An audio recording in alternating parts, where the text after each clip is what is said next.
Hello students, welcome to SP Smart Comparative by Aspalan. Myself Abhishek and topic for today is your application of integrals. So integration हमने कर लिया था, वहाँ पे definite integral भी किया था, इंडेफिनेट इंटीग्रल भी किया था. तो अब हम डिस्कस करने वाले हैं बच्चे एप्लीकेशन ऑफ इंटीग्रल. इसमें हम स्पेशली बात करेंगे about definite integral. So let's start it बेटा. फर्स्ट कंडीशन है area under simple curve. How to find area under simple curve. Area bounded by x axis. यहाँ पे दो कंडीशन आती हैं हमारे पास. Area bounded by x axis, area bounded by Y axis. लेकिन कंडीशन इसके साथ है एक्स एक्सिस में एरिया जो बाउंड हो रहा है, area bounded by x axis, Y equals to F of X, X equals to A and x equals to B. X equals to A क्या होगा बच्चे? एक्स इक्वल्स टू ए अगर है तो ये line is parallel to y axis होती है.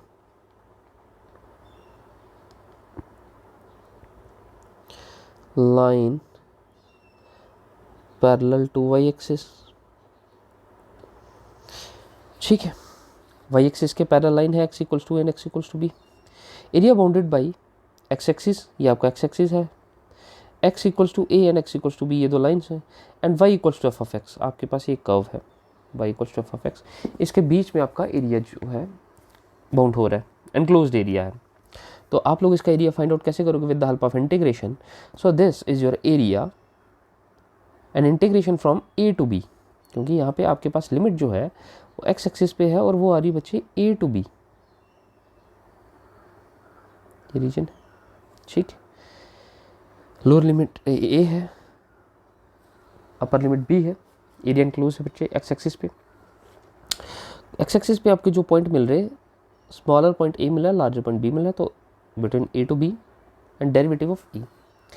तो डेरिवेटिव और इंटीग्रेशन आपस में एंटी है, तो ये कैंसिल होगी, एरिया आपके पास आ जाएगा which is equals to y d of x. अब वाई डी एक्स क्यों लिखा जा रहा है? क्योंकि ये जो फंक्शन है ये वेरिएबल एक्स में है. वाई किसके इक्वल? वेरिएबल एक्स में है, वाई डी ऑफ एक्स, तो which is your F of x D of X. Similarly अगर एरिया आपके पास एनक्लोज हो रहा है between Y axis, G equals to F of Y. G एक फंक्शन है विच इज इन एक्स, आपके पास एक फंक्शन विच इज इन, ठीक है, कंडीशन है which is in variable Y. ठीक है, लाइन है Y equals to D, Y equals to C and Y equals to D. Y equals to C का क्या मतलब है?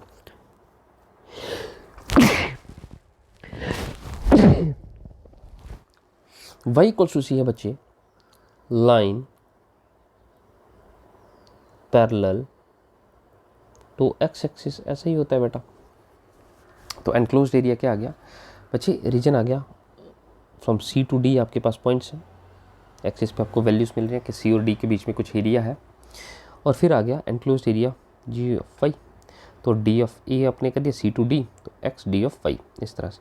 उसके बाद अगर area if two curves Y equals to F of x and Y equals to ji of x, दो curves हैं आपके पास, intersects at point C at x equals to C which is between x equals to A and x equals to b. आपके पास दो curves हैं बच्चे, y equals to F of x एक ये कर्व आ गया, y equals to ji of x एक ये कर्व आ गया. ये दोनों इंटरसेक्ट कर रहे हैं एक पॉइंट सी पे, एक्स एक्सिस पे आ गया वो पॉइंट. ठीक है, तो अब क्या हो रहा है? अब वो जो पॉइंट है वो एक्स इक्वल्स टू ए और एक्स इक्वल्स टू बी में लाई कर रहा है. X equals to c between x equals to A and x equals to B.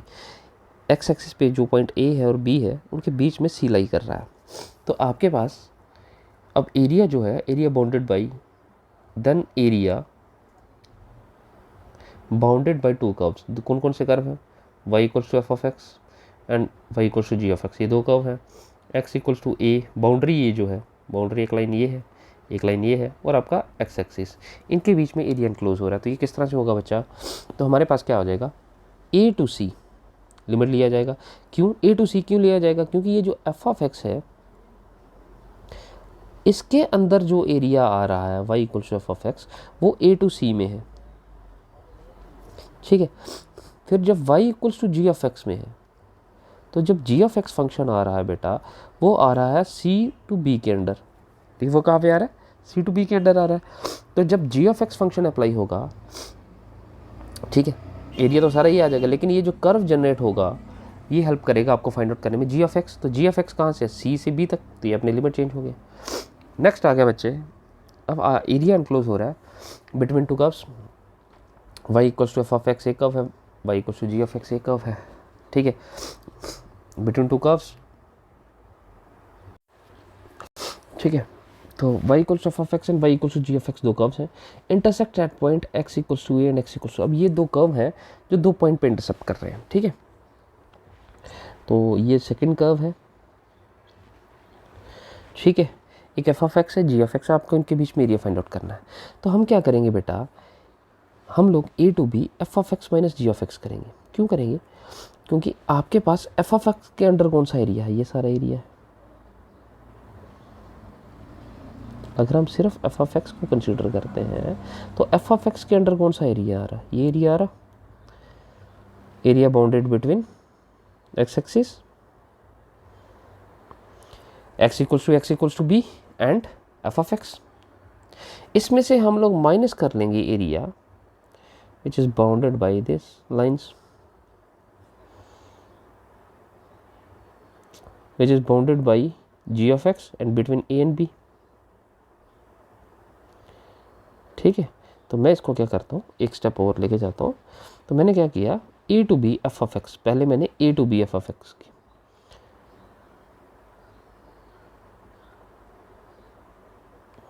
ठीक है, A to B F of X पहले मैंने एरिया लिया। ये एरिया एफ ऑफ एक्स के अंडर है A to B F of X, area between x equals to A, x equals to B, x axis and F of X. ठीक है, area आ गया। फिर क्या है, ए टू बी आपके पास एक और एरिया आ रहा है जो जी ऑफ एक्स के अंडर है, जी ऑफ एक्स कर्व ये है। तो मैं उस पूरे एरिया में से ये एरिया माइनस कर देता हूँ।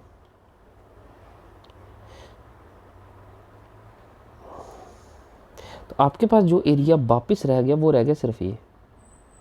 तो ये जो एरिया है ये एरिया एनक्लोज्ड है बिटवीन टू कर्व्स, मतलब ये एरिया इन दो कर्व्स के अंदर बंद है, एफ ऑफ एक्स और जी ऑफ एक्स के अंदर।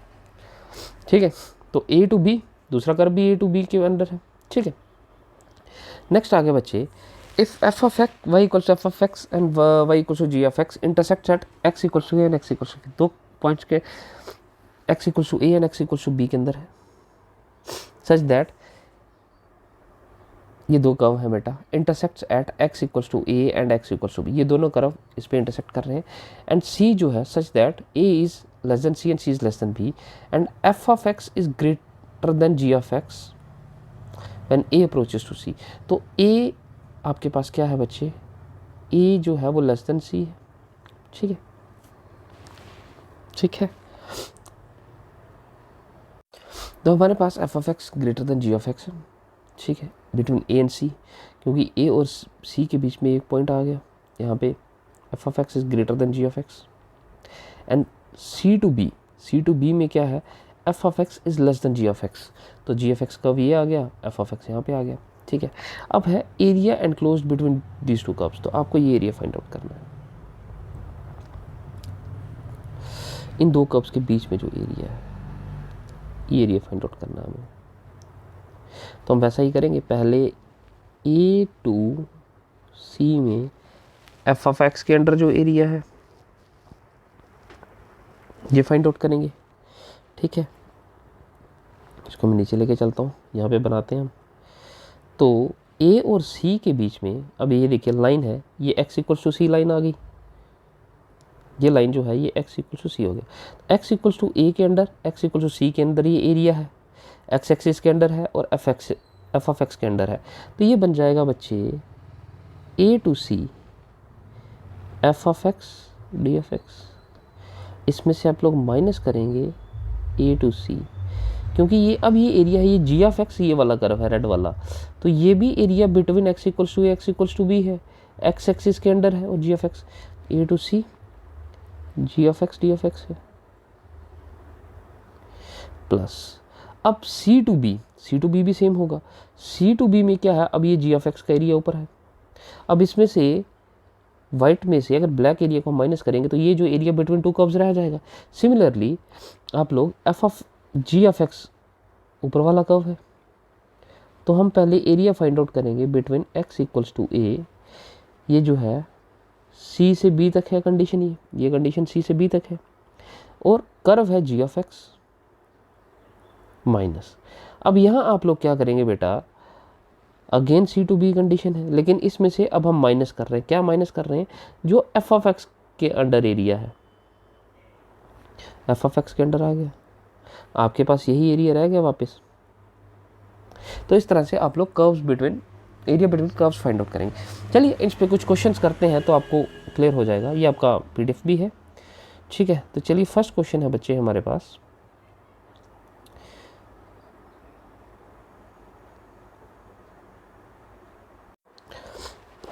बच्चे पीडीएफ भी है, इसको देखिएगा और आगे क्वेश्चन सॉल्व करते हैं, आपके पास डाउट्स क्लियर होना शुरू हो जाएंगे। Find the area bounded by the region, area bounded by ellipse. Ellipse का इक्वेशन क्या होता है बच्चे? X square upon a square y square upon b square equals to 1। अब यहाँ पर ये जो कंडीशन है ये क्या है? एक्स स्क्वायर अपॉन 16 को मैं 4 स्क्वायर लिख सकता हूँ, वाई स्क्वायर अपॉन 9 है तो 9 को मैं 3 स्क्वायर लिख सकता हूँ। तो जनरल इक्वेशन क्या है कि x square upon a square plus y square upon b square equals to 1, और ये वो केस है जब a ग्रेटर देन b होता है। दैट मीन्स आपका जो एलिप्स है वो सिमेट्रिकल होता है अलोंग एक्स एक्सिस। आ गया? ठीक है, चलिए इसको मैं थोड़ा सा इसकी पोजीशन चेक कर लेता हूँ, फिर काम करने में मजा आएगा। चलिए सब सही है, ठीक है। तो क्वेश्चन क्या है? फाइंड द एरिया और reason bounded by the ellipse. अब आपको पता है कि ये एलिप्स सिमेट्रिकल होता है, तो जो भी रीजन होगा ये चारों पार्ट में सेम होगा। जितना एरिया जो फर्स्ट पार्ट में है चारों पार्ट में सेम होगा। तो हम लोग क्या करेंगे बच्चे, हम लोग क्या करेंगे, रिक्वायर्ड एरिया कितना होगा बच्चे? अब 4 times of multiplied by area enclosed by O A B O. तो ये जो ओ ए बी ओ है, जितना एरिया इस पोर्शन ने एनक्लोज किया है, इसको हम एक बार फाइंड आउट करेंगे, मल्टीप्लाई बाई 4 करेंगे तो सभी का एरिया आ जाएगा, ठीक है। अब इसको हमने फाइंड आउट करना है, तो किस तरह से फाइंड आउट करेंगे? क्वेश्चन आ जाएगा पहले ही, किस तरह से होगा। तो हमारे पास क्या है बच्चे, x square upon a square है, ये पॉइंट आ गया 40 और ये पॉइंट आ गया 03। अब ये आप पर डिपेंड करता है बेटा कि आप जो लिमिट अप्लाई करेंगे वो with respect to x axis करेंगे, with respect to y axis. अब हमने किया था area enclosed by x axis between two lines x equals to a and x equals to b। तो ये जो y एक्सिस है इसको आप x equals to a consider किया जा सकता है, this is x equals to 0, और इसको x इक्वल्स टू 4 कंसीडर किया जा सकता है, ठीक है, किया जा सकता है। तो आप 0 to 4 with respect to x axis आप लोग लिख सकते हो एरिया, ठीक है, क्योंकि x एक्सिस पे कंडीशन है। दूसरा कंडीशन आप एक और बना सकते हो कि आप लोग क्या कीजिए, हमने एक और किया था फार्मूला, वो क्या था कि आप with respect to y axis find out कीजिए। वाई एक्सिस के लिए क्या करना है आपको कि आपका एरिया क्या होगा, एरिया से था कि अब आपके पास वाई एक्सिस पे लाइन है, कब आ गया, तो ये y इक्वल्स टू ए था, ये y इक्वल्स टू बी। अब यहाँ y इक्वल्स टू ए और y इक्वल्स टू बी नहीं दिख रहा, तो आप x इक्वल्स टू, x को क्या लिख सकते हैं, x एक्सिस पे y इक्वल्स टू 0 और ये 3 है, तो यहाँ पे लाइन बनाएंगे तो ये y इक्वल्स टू 3 आ जाएगा। तो लिमिट आप 0 to 3 अप्लाई कर सकते हैं, लेकिन अब आपको differentiate with respect to integrate with respect to y करना पड़ेगा। तो फंक्शन आपको in y variable find out करना, y वेरिएबल में किस तरह से फाइंड आउट करेंगे। तो हम लोग क्या करेंगे बच्चे, y वेरिएबल में किस तरह से फाइंड आउट करेंगे, चलिए उस पर बात कर लेते हैं। तो आप बच्चे ऐसे कर सकते हैं। तो हम लोग क्या करेंगे बच्चे, हम कोशिश करते हैं यहाँ पे with respect to y axis find out करते हैं। तो इसको मैं इस तरह से लिख सकता हूँ, y square upon 3 square equals to 1 minus x square upon 4 square लिखा जा सकता है, which is equals to 4 square minus x square upon 4 square. ठीक है, अब मैं वाई स्क्वेयर को किसके इक्वल लिख देता हूँ, वाई स्क्वेयर को क्रॉस मल्टीप्लाई करूँगा तो ये आ जाएगा 3 स्क्वेयर अपॉन 4 स्क्वेयर। ठीक है, क्रॉस मल्टीप्लाई कर लिया मैंने। अब मैं y को ऐसे लिख सकता हूँ, y किसके इक्वल आ गया, y इक्वल्स टू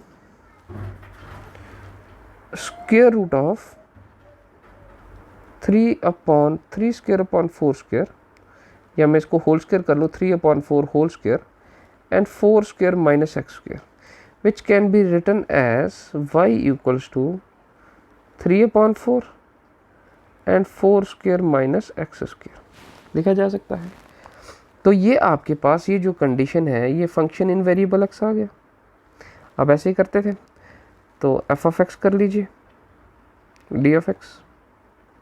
आपने इस कंडीशन को फाइंड आउट कर लिया 4 मल्टीप्लाइड बाई, क्योंकि 4 times of area find out करना है, तो हम ये एक एरिया फाइंड आउट कर रहे हैं। 4 multiplied by 0 to 4 integration of, यहाँ पर क्या है 3 upon 4 square root of 4 square minus x square d of x. 4 and 4 cancel हो जाएगा, तो वैल्यू रह जाएगा आपके पास 3 times of square root of 0 to 4 square root integration of 0 to 4 and square root of 4 square minus x square d of x. अब बच्चे आप याद कीजिए, तो हमारे पास ये फार्मूला बन रहा कुछ ऐसे, इसको आप ध्यान से देखें अगर, तो ये आपके पास फार्मूला बनता है बेटा, फार्मूला बनता है ए स्क्वेयर। तो इस फार्मूला को मैं यहाँ पे लिखता हूँ,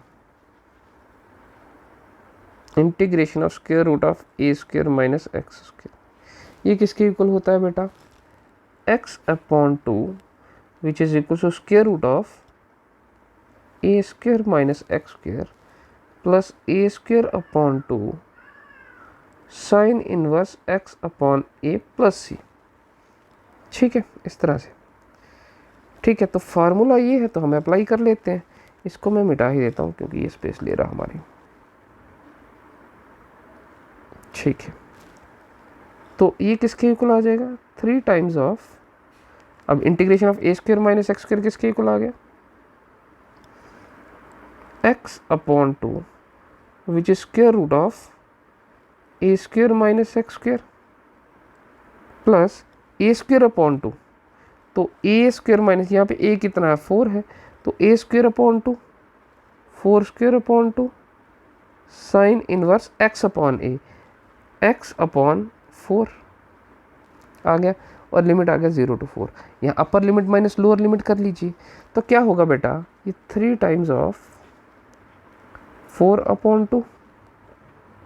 ठीक है, 4 अपॉन 2, तो इसको आप सिंप्लीफाई करोगे तो ए स्क्वेयर अपॉन 2 इसको 16 अपॉन 2 कर सकते हैं, और ये 8 आ जाएगा। 4 upon 2 which is square root of, upper limit 4 है, तो पहले हम 4 सब्स्टिट्यूट करेंगे, तो 4 स्क्वेयर माइनस 4 स्क्वेयर आएगा plus 8 into sine inverse of 4 upon 4। ठीक है, minus lower limit, lower limit में 0 आ जाएगा, 0 अपॉन 4। अब यहाँ पे मल्टीप्लाई करेंगे सारा 0, तो मैं इसको कुछ नहीं करूँगा, प्लस यहाँ पे क्या आ जाएगा 8 multiplied by sine inverse of, this is 0 upon 4, so this is 0। ठीक है, तो ये 4 माइनस 4 ये भी 0 हो जाएगा, तो ये आ जाएगा 3 मल्टीप्लाइड बाई 0 प्लस ये और ये कैंसिल हो जाएंगे, तो 8 multiplied by sine inverse of 1 minus ये 0 है, तो ये आ जाएगा 0 तो 0 ही रहेगा, माइनस 8, और ये आ जाएगा साइन इनवर्स ऑफ 0। इसको अगर मैं देखूं तो मैं ऐसे लिख सकता हूँ 3, ये आ जाएगा 8 टाइम्स ऑफ साइन इनवर्स। अब साइन 1 कब होता है, साइन 90 पे, minus 8 times of sine inverse. अब साइन 0 कब होता है? साइन 0 पे। तो ये कितना आ जाएगा बच्चे? 3 मल्टीप्लाइड बाई 8। ये डायरेक्ट और इन्वर्स फंक्शन है तो वापस साइन का डोमेन साइन इनवर्स का रेंज होगा, तो ये आपके पास पाई/2 आ जाएगा माइनस 8। साइन का जो डोमेन होगा वो साइन इनवर्स का रेंज आ जाएगा विच इज़ 0। तो ये कितना आ जाएगा बच्चे? 2 4 एंड 4 3 12। 12 पाई आपके पास एरिया आ जाएगा, 12 पाई स्क्वायर यूनिट्स, ये आपके पास एरिया होगा। इस तरह से आप लोग लिमिट अप्लाई करते हैं, ठीक है। और अगर आपको वाई एक्सिस पे करना होता तो वाई एक्सिस पे क्या करते बच्चे? लिमिट आपका 0 to 3 आ जाता, आपने with respect to y differentiate करना था। दैट मीन इस फंक्शन को आपको किस में फाइंड आउट करना था बच्चे? वेरिएबल वाई में। तो जैसे हमने एक्स में फाइंड आउट किया, आप लोग उसको वाई में करते। वाई में कैसे करते कि हम लोग क्या करते, एक्स स्क्वायर अपॉन 4 स्क्वायर किसके इक्वल हो जाता? 1 minus y square upon 3 square which is equal to 3 square minus y square upon 3 square. तो एक्स स्क्वायर किसके इक्वल आ जाता बच्चे? 4 square upon 3 square and 3 square minus y square. तो x किसके इक्वल आ जाता है बच्चे? 4/3 square root of 3 square minus y square. तो यहाँ पर भी 4 टाइम्स होना था, 4 times of 4/3 which is multiplied by square root of 3 square minus y square. तो ये एज इट इज़ चलना था, कोई इशू नहीं था, सेम प्रोसेस चलना था, ठीक है। इसको आप ट्राई कर सकते हैं। नेक्स्ट देखते हैं बच्चे, ये बड़ा इंपॉर्टेंट क्वेश्चन है, ये भी अच्छा क्वेश्चन है, आया 2016 में है लेकिन एक बार आ चुका है। कंडीशन क्या है बच्चे? Area bounded by the curves y modulus of y equals to 1 minus x square, ठीक है बेटा। तो हमारे पास क्या है बच्चे? कर्व्स किसके इक्वल दिया गया है? y equals to 1 minus x square, ठीक है। तो हम इसको स्टार्ट कैसे करेंगे? ये मॉडुलस ऑफ y है बच्चे, मॉडुलस ऑफ y किसके इक्वल है? 1 माइनस एक्स स्क्वायर की। अब मॉडुलस की एक कंडीशन आ जाती है बच्चे। मॉडुलस की क्या कंडीशन होती है? अगर कोई फंक्शन मॉडुलस है बच्चे, आप लोगों ने किया हुआ है, कोई फंक्शन आपके पास अगर मॉडुलस फंक्शन है उसकी 3 कंडीशन बन जाती हैं। अगर x लेस देन 0 है तो कंडीशन माइनस एक्स है, अगर x इक्वल्स टू 0 है तो कंडीशन 0 है क्योंकि मॉडुलस ऑफ x, और x ग्रेटर देन 0 है तो ये x के इक्वल आएगा। तो यहाँ पे भी हम लोग फाइंड आउट कर लेते हैं बेटा कि अगर y जो है वो लेस देन 0 है तो रिजल्ट ये माइनस वाई आएगा, minus y equals to 1 minus x square. तो y किसके इक्वल आ जाएगा बच्चे? एक्स स्क्वायर माइनस 1 के, ठीक है। सेकंड कंडीशन है कि अगर बच्चे y इक्वल्स टू 0 है तो कंडीशन क्या बन जाएगी? 0 है तो 0 पे 0 ही रहेगा,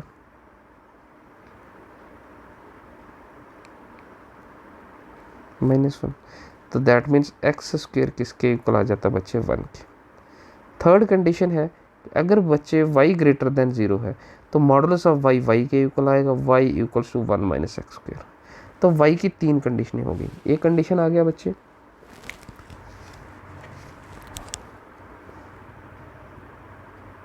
एक कंडीशन आ गया y equals to 1 minus x square, एक आ गया y equal to x square minus 1, एक आ गया अगर y इक्वल्स टू 0 है तो x कितना हो जाएगा? x को आप लोग लिख सकते हो +-1, x को लिखा जा सकता है +-1, ठीक है। अब इसका हम ग्राफ बनाते हैं। ग्राफ क्या कहता है?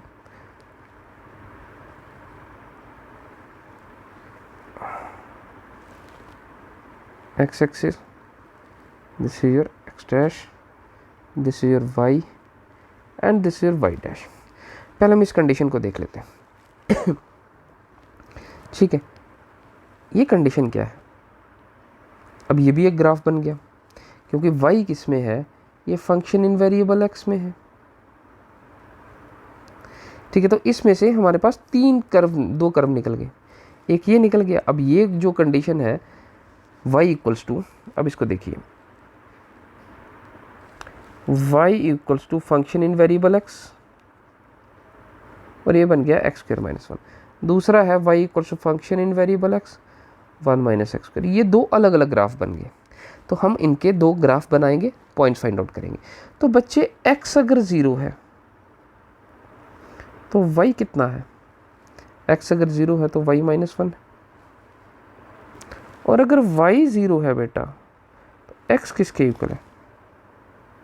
ठीक है, x किसके इक्वल है? हमने किया y 0 है तो x + -1, 2 पॉइंट्स आ जाते हैं बेटा। तो x कितना हो जाएगा? y 0 आ गया तो 0 = x² -1, तो x² = 1 आ गया। That means x = +-1। तो पॉइंट कौन कौन से बन गए इस ग्राफ के लिए? एक बन गया x 0 y -1, दूसरा पॉइंट बन गया कि x अगर +1 होगा तो y 0 होगा, और x अगर -1 होगा तो y 0 होगा। तो ग्राफ कैसे बनेगा? x 0 y -1, x 0 y -1 यहाँ पे आ जाएगा पॉइंट, फिर x 1 y 0, x positive y 0, x -1 y 0, तो -1 y 0 यहाँ पे आ गया। तो ग्राफ आपके पास इस तरह से बनेगा, ठीक है, ये इस तरह से ग्राफ आ जाएगा। ओके, ये बन गया ग्राफ आपके पास, ये बन गया आपके पास। ये कौन सा ग्राफ है बच्चे? ये है y = x² -1, ठीक है। दूसरा है बच्चे ये वाला, तो यहाँ पे भी देख लेते हैं। अगर यहाँ पे x 0 होगा तो y कितना होगा? 1 - 0, तो y आ गया बच्चे 1। अगर x 0 है तो y आ गया 1, और अगर भी यहाँ पे भी y 0 है तो x कितना आएगा? y 0 आएगा तो 0 = 1 - x²। तो पॉइंट कितना आ जाएगा? x² = 1, that means x = +-1। तो x 0 है और y 1 है, x 0 है y 1 है। मैं इसी को रिवर्स कर लेता हूँ, ठीक है। चलिए ऐसे घुमा लेते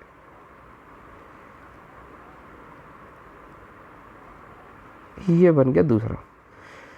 तो x 0 y 1, यहाँ पे x 0 है और y पॉजिटिव है, बाकी पॉइंट यही आए। y 0, ये पॉइंट यही बने, x 0 y 1 बन गया। अगर y 0 है तो x एक बार 1 आया है, और y 0 है और x एक बार -1 आए, पॉइंट यही सेम आए हैं। अब आपको इनके बीच में एरिया फाइंड आउट करना है, ठीक है बेटा। अब आपको एक चीज़ पता है बेटा कि ये जो रीजन है ये सारा आपके पास, देखो यहाँ पे 1 0 है, यहाँ पे -1 0 है, हाइट यहाँ पे भी 1 है, यहाँ पे भी 1 है, यहाँ -1 है, लेकिन है तो यूनिट 1 ही है, सारा सेम है। दैट मीन्स ये कंडीशन भी पूरा सिमेट्रिकल है बेटा। तो अगेन हम अगर एक रीजन फाइंड आउट करते हैं, मल्टीप्लाइड बाई 4 करते हैं, होता क्या है बच्चे कि देखिए ये सारी ये कंडीशन सिमेट्रिकल है, ये नहीं है, इसको समझने की ज़रूरत है। ये 1 है और ये डिस्टेंस भी 1 है, तो मतलब एक्स एक्सिस पे सिमेट्रिक है, हाइट भी 1 है और यहाँ पे भी हाइट 1 है, क्योंकि 0 - 1 है तो 1 1 ही है। दैट मीन्स ये चारों तरफ सिमेट्रिकल है। तो दैट मीन्स अगर हम एक रीजन फाइंड आउट करते हैं तो बाकी रिजल्ट तो आपको मिल ही जाएंगे, ठीक है। ये दूसरा ग्राफ कौन सा था? ये था आपके पास y = 1 - x²। तो हम लोग एक रिक्वायर्ड एरिया क्या होगा बेटा, which is equals to 4 multiplied by area of O A B O. O A B O का जो एरिया होगा ये सारा आपके पास, इसको मल्टीप्लाई 4 करेंगे तो सारा एरिया आ जाएगा 4। अब लिमिट क्या अप्लाई करेंगे? अब यहाँ पे आप देखिए ये कौन सा है, 1 - x², तो फंक्शन इन वेरिएबल x है, ऐसा ही है, ठीक है। ये फंक्शन इन वेरिएबल x है बेटा। अब ये वेरिएबल x है तो x एक्सिस पे लिमिट क्या है, अब हमें ये देखने की ज़रूरत है। x एक्सिस पे लिमिट क्या है, तो x एक्सिस पे यहाँ पे 0 से लेके इस पूरी लाइन पे आपका x 0 है, क्योंकि ये y एक्सिस है तो y एक्सिस पे x = 0 होता है। और ये लाइन पे, ये लाइन कौन सा है बच्चे, यहाँ पर x आपका 1 है तो ये आ गया बच्चे x इक्वल्स टू 1, तो लिमिट आ गई 0 to 1 बेटा, ठीक है। 0 to 1 आ गई तो इसको अप्लाई कर लीजिए। ये कितना आ जाएगा बच्चे, 4 मल्टीप्लाइड बाई 1 का इंटीग्रेशन x आ जाएगा और x स्क्वायर का आ जाएगा x cube upon 3 which is 0 to 1। तो this is equals to your 4 times of upper limit minus lower limit करना है अब हमें। तो पहले अपर लिमिट 1 है तो 1 minus 1 cube upon 3 minus lower limit is your 0 minus 0 cube upon 3। तो ये तो यही रहेगा, 0 0 ही हो जाएगा, which is 4 3 minus 1 minus 1 upon 3, तो this is your 2 upon 3 which is equal to 8 upon 3 square unit total area आ गया बच्चे आपके पास, ठीक है। इंटीग्रेशन सिंपल है, बस आपको जो एरिया फाइंड आउट करना है उसमें थोड़ा सा दिक्कत आने वाला है। नेक्स्ट क्वेश्चन देखिए, ये भी अच्छा क्वेश्चन है। Area bounded by the curve. आप इस क्वेश्चन को देखोगे, यहाँ पे भी मॉडुलस है x है, लेकिन यहाँ पे x स्क्वायर है बेटा। तो x स्क्वायर वाले आपके पास जो भी ग्राफ आते हैं वो पैराबोलिक फॉर्म में आते हैं, ठीक है। तो यहाँ पर जो कंडीशन है, अब इस कंडीशन को आप देखेंगे तो ये पैरामीट्रिक फॉर्म बनते हैं आपके पास पैराबोला के। -1 तो यहाँ पे देख लीजिए, यहाँ पे वर्टेक्स जो है वो ओरिजिन से पास नहीं कर रहा है दोनों केसेस में। ऐसे कुछ क्वेश्चंस भी आएंगे आपके पास। Area bounded by this curve, modulus of x plus modulus of y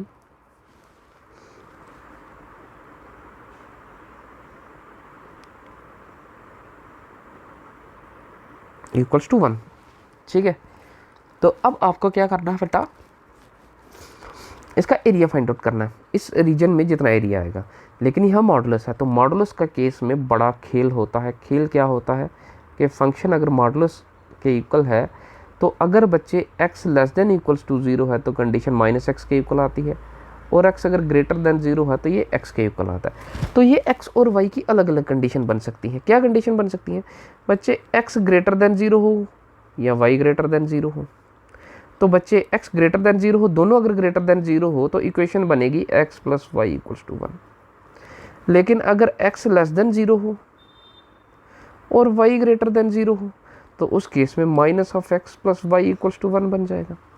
और अगर x ग्रेटर देन 0 हो और y लेस देन 0 हो तो x ग्रेटर देन 0 के लिए x तो पॉजिटिव ही रहेगा लेकिन y नेगेटिव हो जाएगा। और अगर दोनों लेस देन 0 हो बेटा, x लेस देन 0 y भी लेस देन 0, तो दोनों क्या आ जाएंगे -x minus y equals to 1। अब ये 4 इक्वेशनें बन गई और चारों देखने में लीनियर है बेटा। क्या है, लीनियर, ठीक है। तो अब आपको क्या करना है बच्चे, अब पहले इनके 4 ग्राफ बनेंगे। तो चलिए 4 ग्राफ बना लेते हैं। पहले ग्राफ किस तरह से बनेंगे, ये आपका x एक्सिस आ गया, ये आपका y एक्सिस आ गया,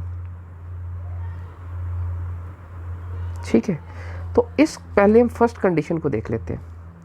फर्स्ट कंडीशन में बेटा अगर x 0 होगा तो y 1 होगा, और यहाँ पे अगर y 0 होगा तो x 1 होगा। इस इक्वेशन में सब्स्टिट्यूट करेंगे, x 0 होगा तो y 1 आ जाएगा, अगर y 0 होगा तो x 1 आ जाएगा।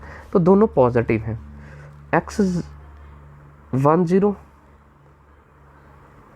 एंड 0 1।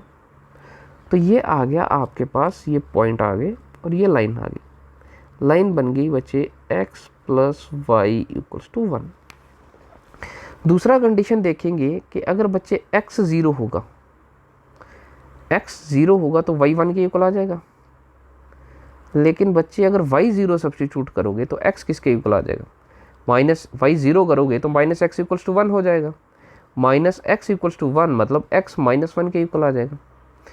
तो 0 1 तो यही पॉइंट आ गया, ये आ गया -1 0, x माइनस 1 y 0, ये 2 पॉइंट आ गए। तो लाइन बन गया ये बेटा, क्या बन गया, लाइन बन गया आपके पास। ये इक्वेशन कौन सी है, -x plus y equals to 1। Third पे जाते हैं, अगर बच्चे x 0 होगा तो y कितना होगा, अगर ये पार्ट 0 हो जाएगा, ये पार्ट अगर 0 हो जाएगा तो माइनस वाई इक्वल्स टू 1 आ जाएगा, that means y equals to -1, y -1 आ गया। और बच्चे अगर y 0 हो गया, अगर ये पार्ट 0 हो गया तो x -0 equals to 1, that means x equals to 1, तो x आ गया बच्चे 1। तो बच्चे 0 -1 एंड 1 0, 1 0 तो यही पॉइंट आ गया, एंड 0 -1 x 0 y -1 यहाँ पे आ जाएगा, दिस पॉइंट इज योर 0 -1। तो लाइन बन गया बच्चे ये, ठीक है। उसके बाद ये इक्वेशन रह गई। तो बच्चे अगर यहाँ पे x हम 0 करते हैं, ये पार्ट अगर 0 करते हैं तो -y इक्वल्स टू 1 होगा, तो y आ जाएगा -1 के इक्वल। और अगर यहाँ पे y 0 करते हैं, y अगर 0 करते हैं तो -x -0 इक्वल्स टू 1 आएगा, -x इक्वल्स टू 1, तो x आ जाएगा बच्चे -1 के इक्वल। तो अगर बेटा x 0 है, y -1 और y 0 है तो x भी -1, तो ये -1 0 और 0 -1, यही दो पॉइंट बन गए। ये बन गया आपके पास बच्चे ये रीजन, ये चारों लाइन बन गई। क्वेश्चन है area bounded by this curve. तो इस कर्व ने जितना एरिया बाउंड किया है वो क्या है, तो इस कर्व ने जो एरिया बाउंड किया है बच्चे वो ये रीजन है, ये एरिया बाउंड किया गया, इसके अंदर ये एनक्लोज है। चलिए एनक्लोज एरिया तो हमें पता चल गया। अब आते हैं क्वेश्चन पे। समझने की ज़रूरत ये है बेटा कि आप देखोगे कि ओरिजिन से डिस्टेंस दोनों रीजन में 1 1 है और हाइट भी 1 1 है, दैट मीन ये कर्व आपका भी सिमेट्रिकल है दोनों तरफ।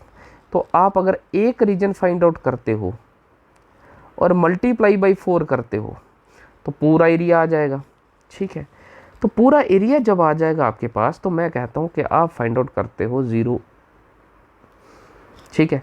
तो रिक्वायर्ड एरिया क्या हो जाएगा, 4 times of area enclosed by 0 AB, तो यह एरिया आ जाएगा 4 टाइम्स। अब इस केस में आपको लिमिट लगाने की भी ज़रूरत नहीं है, क्योंकि आप यहाँ पे देखोगे तो ये एक राइट एंगल ट्राइंगल बन रही है। राइट एंगल ट्राइंगल में इसका बेस भी 1 है और हाइट भी 1 है। एरिया कितना आ जाएगा, 1/2 बेस इंटू हाइट, तो 1/2 4 मल्टीप्लाइड बाई 1/2, बेस भी 1 हाइट भी 1, तो दिस इज 2। तो एरिया आ जाएगा 2 square unit, area is your 2 square unit, ठीक है। इतना काम करके वैल्यू 2 आया और आपको यहाँ पे इंटीग्रेट करने की ज़रूरत भी नहीं पड़ी है, दिमाग लगाओगे 1 मिनट में हो जाएगा, ठीक है। राइट एंगल ट्राइंगल है, इंटीग्रेट करने की ज़रूरत भी नहीं पड़ी क्योंकि हमें चाहिए एरिया, एकेडमिक्स नहीं है ये, कंपेरेटिव है। आपको आंसर चाहिए, आंसर आप इंटीग्रेट करके कीजिए, जैसे मर्जी कीजिए। यहाँ पे हमें राइट एंगल ट्राइंगल दिख गई, हमें इंटीग्रेट करने की जरूरत नहीं क्योंकि राइट एंगल ट्राइंगल का एरिया हमें पता है, तो हमने फाइंड आउट कर लिया, ठीक है। नेक्स्ट क्वेश्चन देख लीजिए बच्चे, लास्ट, ठीक है। Area bounded by the region this parabola. इस क्वेश्चन को आगे करता हूँ क्योंकि वीडियो बड़ा लेंथी हो चुका है, तो कहीं कट ना हो जाए, ठीक है। ये नेक्स्ट पार्ट में करते हैं, पार्ट 2 में।